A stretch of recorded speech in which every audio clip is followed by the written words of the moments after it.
اقرأ باسم ربك الذي خلق خلق الإنسان من علق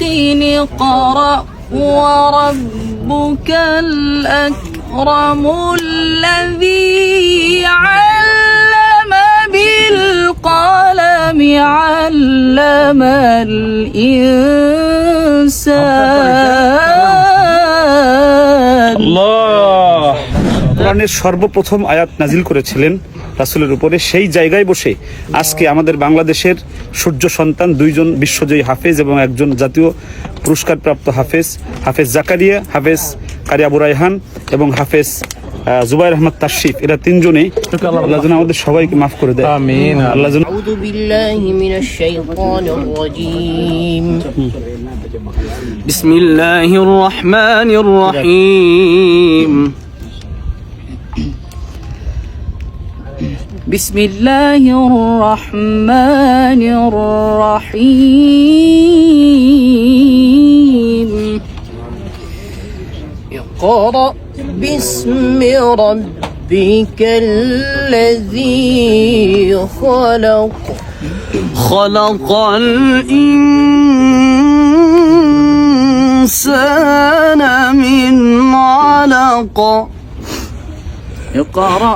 وربك الأكرم الذي علم بالقلم علم الإنسان ما لم يعلم اقرأ باسم ربك الذي خلق خلق الإنسان من علق اقرأ وربك الأكرم الذي علم بالقلم علم الإنسان ما لم يعلم الله أكبر ما شاء الله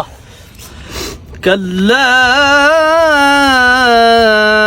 إن الإنسان ليطغى أن رآه استغنى اقرأ باسم ربك الذي خلق خلق الإنسان من علق اقرأ وربك الأكرم الذي علم بالقلم علم الإنسان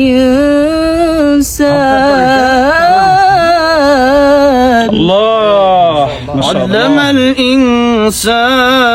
ما لم يعلم اقرأ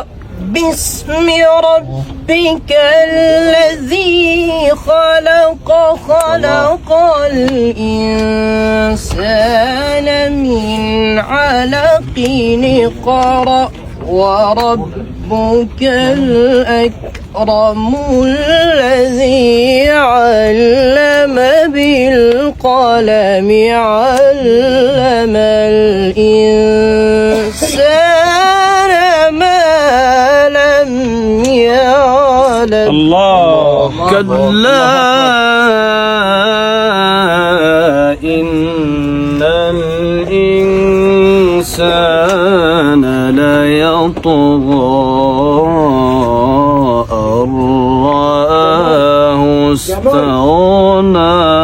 الله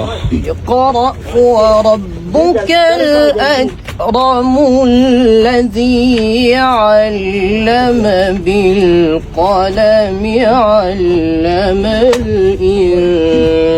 الإنسان ما لم يعلم صدق الله العظيم মনটা প্রশান্তিতে ভরে গিয়েছে। কারণ হলো, যে জায়গায় আমার নবী করিম সাল্লাল্লাহু আলাইহি ওয়াসাল্লামের উপরে জিবরিল আমিন আলাইহিস সালাম এসে সর্বপ্রথম কোরআনের সর্বপ্রথম আয়াত নাজিল করেছিলেন রাসূলের উপরে, সেই জায়গায় বসে আজকে আমাদের বাংলাদেশের সূর্য সন্তান দুইজন বিশ্বজয়ী হাফেজ এবং একজন জাতীয় পুরস্কারপ্রাপ্ত হাফেজ, হাফেজ জাকারিয়া, হাফেজ কারি আবু রায়হান এবং হাফেজ জুবাইর আহমদ তাশরিফ, এরা তিনজনে এই তিলাওয়াত করেছে, কেরাত পড়েছে। আমি শান্তি পেয়েছি আলহামদুলিল্লাহ। আল্লাহ যেন রাসূলের এই গাড়ি হেরে আসার কারণে যেন আমাকে যেন মাফ করে দেন, আল্লাহ যেন আমাদের সবাইকে মাফ করে দেয়। আল্লাহ যেন এইখানে প্রত্যেকটা মুমিন মুসলমানকে যেন এসে রাসূলের এই কষ্টের জায়গাটাকে অনুভব করার তৌফিক। আমরা এখন